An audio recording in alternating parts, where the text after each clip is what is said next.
what type of government have you given us?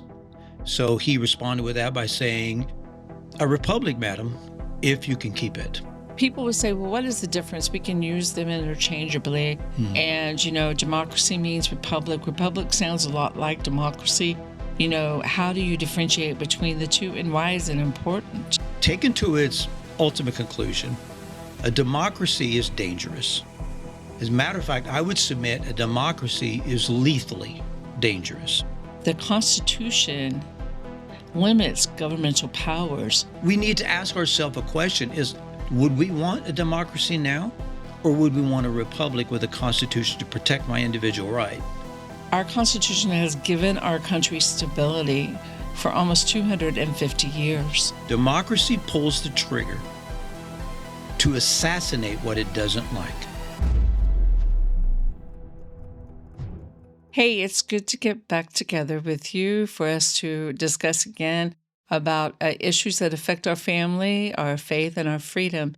And the issue today, I think, is really it's important for us to know and to understand, but it's one that's really, people don't really know and understand fully. And I think that when we get through it, maybe by the time we get through this, people have a better understanding of what we're talking about. Hopefully. So our subject matter today is republic or democracy. And when I was in school and we were learning about history was not really my favorite subject back then. And for a lot of people, I don't think history was. Same here. We never really talked about, what we always heard about democracy. Always heard about democracy. And the only time we heard the word republic was in our Pledge of Allegiance, when we said that once in the morning during the day. So, if you ask most people what type of government that we have out on the street, or if you ask most people, they would say a democracy. And I think I would have been involved, I would have been included in that number too, saying democracy. Of course it is. It sounds good. Yeah, me too. It really does. But is it true? And why is it important that we know whether it's true or not? Because we're going to define what it is today, and we're going to show the difference between them, and we're going to try to help people to understand why that's important. So when you look back in history, when this all began, when our country first was founded, and you see one figure that everybody knows, if we said his name, Benjamin Franklin, in history, we would all know who he was. He was an entrepreneur. He was an inventor, and he was also one of the framers of a constitution. So if anybody should know what government they were setting up, the founders of our country, the framers of our constitution, it would have been him. So let's talk about him.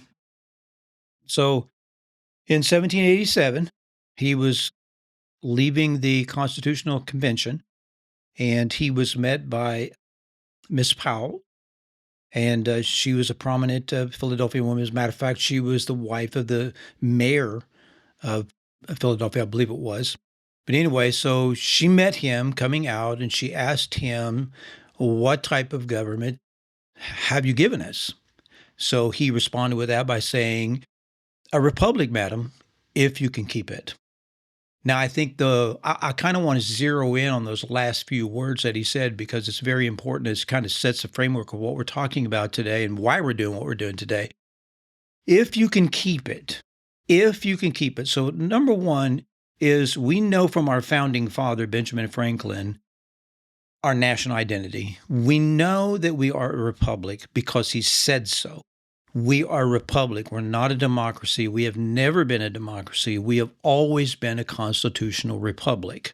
Now, going back to what he said, if you can keep it, I think this is important because I believe it was Dan Smoot, I think in 1966, almost 60 years ago, he talks about this aversion of our republic to a democracy using language. So I think this is really very interesting. And keep in mind, we're going to watch this video of him talking about this, but keep in mind, we're talking about if we can keep it, Benjamin Franklin's words. So let's take a listen.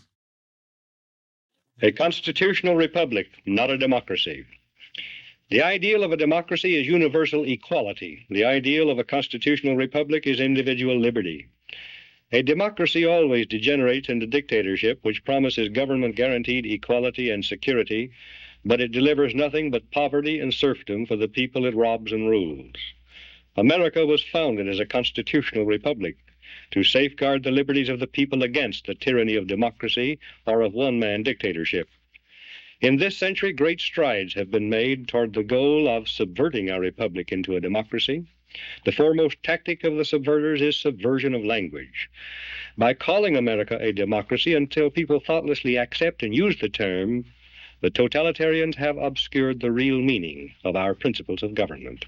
So, wow, we have blindly accepted the term and fight for democracy without even really knowing what we're fighting for. Yeah, absolutely.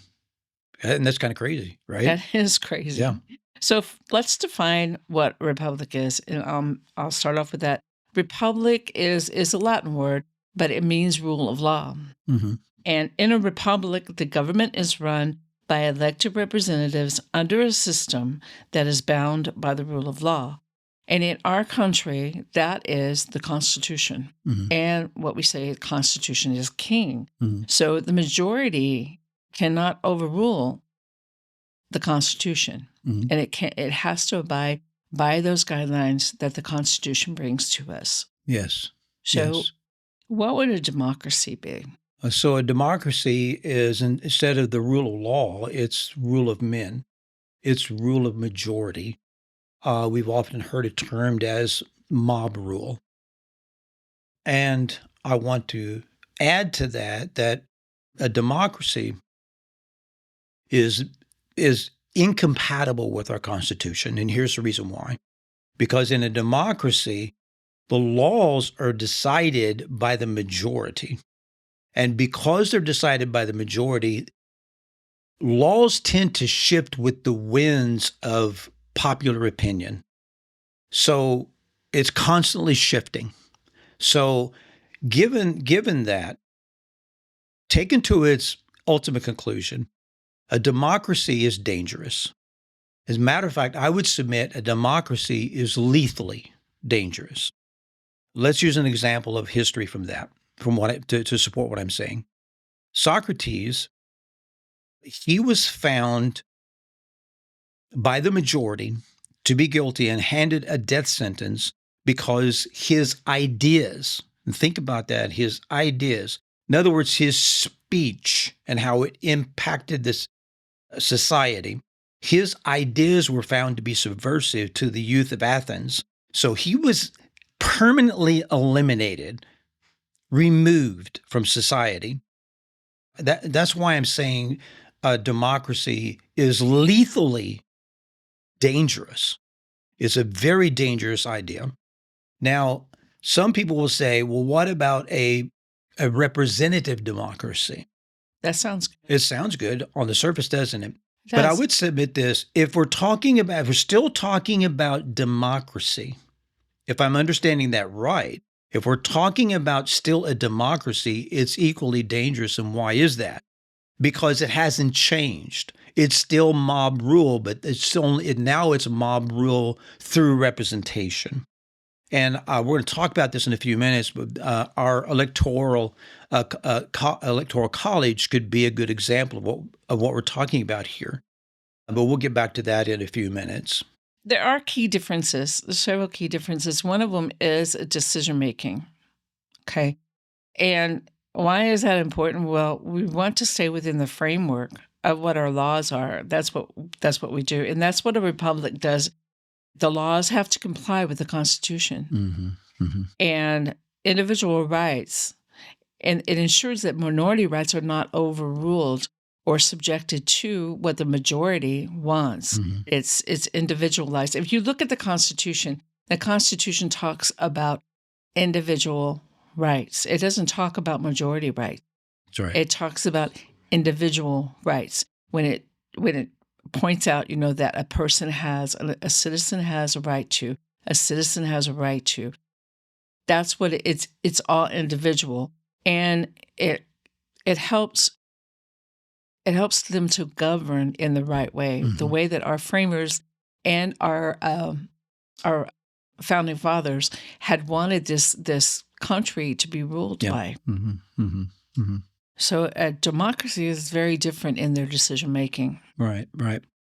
Decisions are made by the majority, and I would submit, because they are, think about this, because they're decided by the majority, democracy almost always leads to tyranny, meaning that the minority groups are simply, their interests, their rights, et cetera, is simply bulldozed over. They're not considered. That's why I'm saying tyranny. And I also want to make a distinction when I'm talking about minority groups. I'm not talking about race. I'm not talking about ethnicity.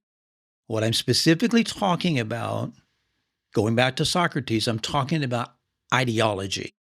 I'm talking about how we view the world around us, our worldview, and how we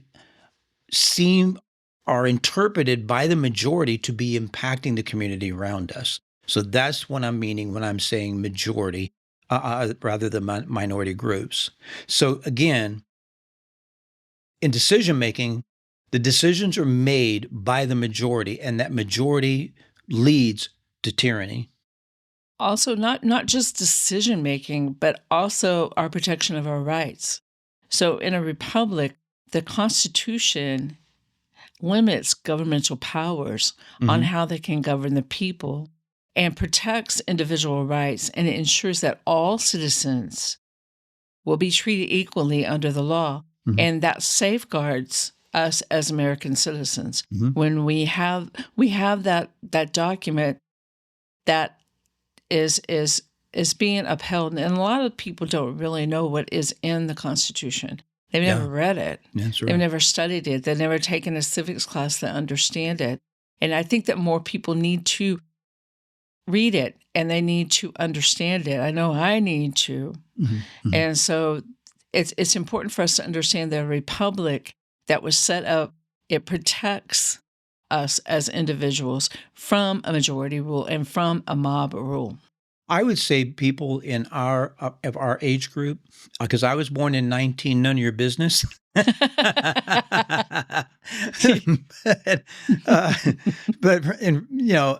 people in our age group, Right. I would say we've probably forgotten more about our civic classes than people know today. Are you a U.S. citizen? I am indeed. How's your civics knowledge? Horrible. I have no clue. What civics? What 3 branches make up the government? Oh yeah, no, I can't pass it. I'm like, What 2 parts make up Congress? How old do you have to be president? I know it's in the 50s. Who runs the executive branch? Let me look that up real quick. Who did we declare independence from? like, what do you mean? Like, Spain? Great Britain. Oh. Do you guys remember the Giants, war that we fought? No? Nobody remembers that? How many members of the U.S. House of Representatives are there? 8, 4, 12. 435.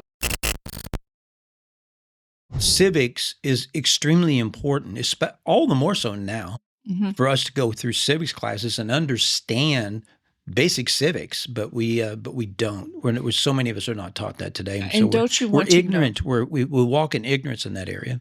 And don't you want to know what your rights are as a citizen? Don't you want to know what the Constitution affords you in this great country of ours? Hey, we'll get back to the episode in just a minute, but for now, we just want to let you know what we're all about here at Family Perspective. That's right. We've lost too many in this generation, and it's time we take them back. So we are dedicated to help you engage your family in meaningful conversations about what God is doing in the earth today in faith, culture, and politics. Yes, because we need to equip our families with a solid biblical worldview to face tomorrow's challenges. So if this resonates with you, we invite you to join our movement. You can subscribe to @A Family Perspective and also like and share with a friend. Now, let's get back to the program. Decision-making and the protection of rights. How does a democracy protect our rights? There is nothing to protect individual rights in a democracy. That's the whole point. The majority is able to impose their will on the minority groups without any legal recourse. They have no legal recourse. And going back to Socrates, this man was executed and he had no legal recourse. The will of the majority found him to be a threat to society, and he was disappeared, right? He was permanently silenced. Mm-hmm. So yeah, in democracy, there is no protection for individual rights at all. So people would say, well, what is the difference? We can use them interchangeably. Mhm. And, democracy means republic. Republic sounds a lot like democracy. How do you differentiate between the two, and why is it important? Yeah. So let's talk about why it's important. When we're talking about why it's important, let's talk about the First Amendment, because everybody understands we have a First Amendment rights, and one of them, of course, which is spoken about more than any of them, is our free speech. So let's talk about that for a moment, and let's lay a foundation for that. Why is it important? Let's go back to Socrates. Socrates, he received the death sentence because of his ideas, because of his speech. As we all know, we speak from our ideology, right? We all speak out of our ideology, how we see the world around us. And so because of his ideology, he received the death sentence and was permanently silenced. He was found to be subversive. Now, I would say, as it relates to us today, let's say we're on the right side of the aisle, meaning public opinion, the majority.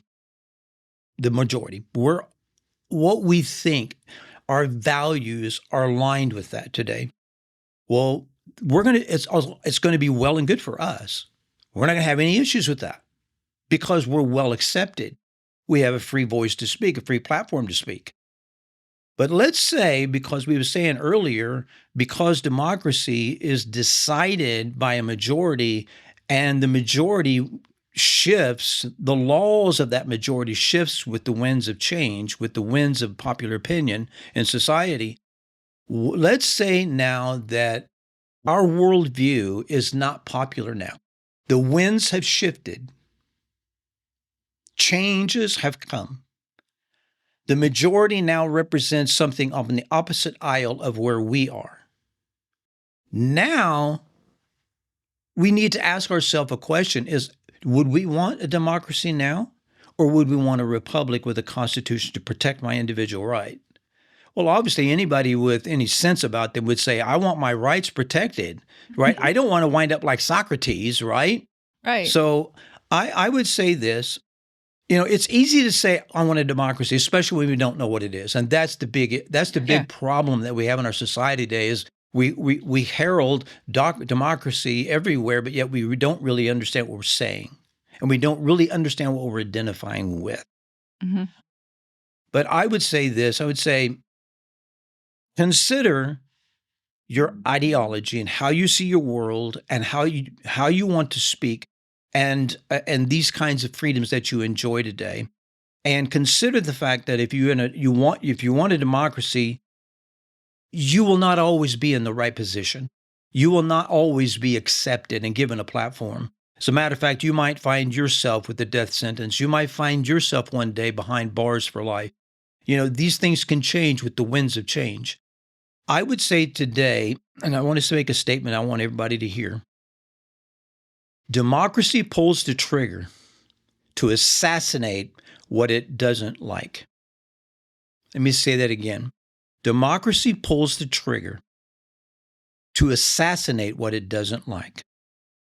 Now, what I'm thinking about here is I'm thinking about Socrates, of course. No one pulled the trigger, but someone executed the man to silence him. Democracy executed. Democracy pulled that trigger. Mainly what I'm thinking about as of today is Charlie Kirk. Because if you think about it, we have a culture that's coming out of our schools shouting democracy. shouting democracy, shouting democracy. Benjamin Franklin said, if you can keep it, we're losing it. He knew what he was talking about. He was speaking ahead of his time. This is a crisis of our democracy. I mean, they are quite literally trying to dismantle democracy. Our democracy is what is at stake. Protecting our democracy. And the greatest democracy on earth. Our democracy. Our democracy. Our democracy. So the rest of us can continue to live in a democracy. And so we find ourselves in this cultural battle between republic versus democracy. And so many of us today believe democracy. And by that, our ideology, when we walk out thinking democracy, we're thinking that our opinion, it represents the majority. And anything opposed to that must be silenced at any cost. I believe it was this kind of mentality that stood behind the high-powered rifle and pulled the trigger that took the life of Charlie Kirk. Exactly. Like I said, democracy is lethally dangerous. And we need to understand what we're identifying with, and do we really want that? When you look at it, democracy looks like, to me, to be something that is constantly changing and never solid. But what a republic does is it takes and fine lines everything and gives stability. Our Constitution has given our country stability for almost 250 years. Mm-hmm. And we want that to continue. And we must stand up for the Constitution and make sure that our leaders do not erode it. Because you're thinking about democracy is just like back and forth, back and forth. But a republic kind of puts things in perspective and, like I said, creates stability. And we need a stable government to govern us, and we need something that is going to give them a guideline to govern us that is going to be beneficial for everyone, not just what we think and our ideas, but for everyone across the board. Minority, individual, especially individuals. They need to look at the Constitution and say, this is my right. As an American citizen, as a legal U.S. citizen, I have this right. So there are things that Democrats want to eliminate in our government that we feel strongly. It may sound good at first, like democracy sounds good. Yeah, it sounds good. It sounds fair. It sounds like equality, but yet there's hidden things behind it that are dangerous. Yes, and one of the things that they want to eliminate is the Electoral College. Get rid of the Electoral College and everybody. But if we eliminate the Electoral College, then we're back to the majority. We're back to the popular vote. That's right. And we're not taking into account those districts who need to have their voice. And that was something that our founding fathers ran into. They were perfectly satisfied to be colonies of England. But they found out that in England, they were not represented. They were not represented at all. They were told, they were given out the majority of support, but was not receiving the representation that they desired or even that they deserved. And they were paying for that representation through their taxes. But they had taxation without representation. Right. So that's why they wanted to make sure that we're setting up a government that is solid, and they chose a republic to govern us by. And we need to honor them by keeping this government intact and going back to the Electoral College. The Electoral College is something that people want to get rid of. They think majority. But it leaves out those people who have those representing all districts and giving them a voice in who our leader is going to be. Is primarily used for, electing the president. Mm-hmm. Okay, so that's the highest office in the land. And, the only reason why they're upset about it is because they lose. Right. They get the popular vote, but then they lose an electoral, and they want to get rid of this so that the majority rules, the mob rules. Another thing is the filibuster. We've got to end the filibuster and let majority rule. They want to get rid of the filibuster so that, again, the majority can rule. Absolutely. That, the popular vote can make it happen. But the filibuster is there to prevent bad policy. Absolutely. And it should be only to prevent bad policy. So that once it's run out, once we filibuster this and that time is run out, that policy is either put aside or reworked and brought back, whatever. But the filibuster needs to remain in our Congress. Yeah, it forces both sides to come to an agreement in order to pass something. Right. So, yeah, you do not because of that, you don't have a majority ruling and just throwing something through. Right. You have agreement and you have equal representation to push something through. And there's a negotiation taking place, And so it's all fair. It's created in fairness. We talk about being fair, well, I made my vote, but it isn't fair that I didn't win. Well, these things create equality across the board. Yeah, they do. And they need to remain in our government. Yes, they do. Absolutely. So that's that's a few things that we've talked about. So we've talked about defining what a republic versus democracy is. We've talked about some differences between them. We've talked about our historical piece that where our founding fathers stepped out and told us who we are and gave us our national identity. We've also talked about why it's important, kind of using some things, current day situations, then bringing that relevancy to us in modern day, in our here and now. So we've talked about that. So I think we can conclude here and close this particular episode out. I think we've given enough distinction on these particular issues, and want to encourage our community to comment and share with us their ideas, things that they agree with or disagree with, whatever the case might be. Everyone has in this country, we have a right, a freedom of speech, and so we can certainly agree or disagree, and some of us would just have to agree to disagree. I think that agreement and disagreement should be civil. Yes, absolutely. Should be absolutely civil, because it can be accepted that way. Yeah. Because without debate, there is violence. Yeah, absolutely. That's what Charlie Kirk said so many times, and he was absolutely right. So we've learned today that we are a republic. That's our national identity. That's who we really are. We are a republic. We're not a democracy. Our founding fathers, in fact, gave us a constitution that would protect our inalienable rights that were given to us by our Creator. And so the government didn't give us these rights. Only God can take away our rights. Government cannot take away our rights. And that was the purpose of the founding fathers, to give us that Constitution, to protect those God-given rights that we have, so that they cannot be removed. Benjamin Franklin was right when he said, "You have a republic if you can keep it. If you can keep it."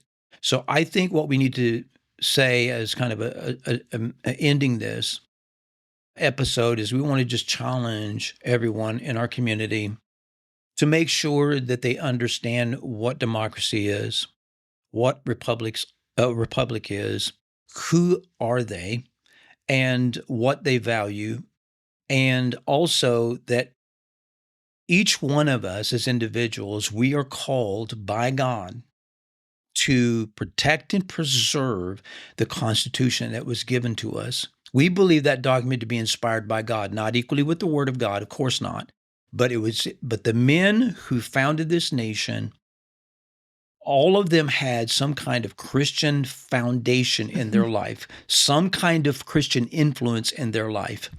And they used that, and God used that through these men to give us that document. So I believe the Constitution to be God-inspired. I do. And I believe with that, we have an obligation to make sure that we get involved with the political process, that we're aware of when and where and who is trying to subvert our Constitution. We need to be aware of these things and make sure that we're on top of these things and fight for our freedoms and stand firm for this great document that God has given us to rule us and to treat everyone equally. Definitely. Yes, amen. Yeah. Okay, so we will go ahead and conclude this episode, and we will be looking forward to seeing you in the next one. Until then. If you enjoy this content and want to prepare your family for today's biggest challenges, we invite you to join our movement. You can subscribe to @A Family Perspective. Also, like and share with a friend. Absolutely. This is Mike Lane, and we'll see you next time on A Family Perspective.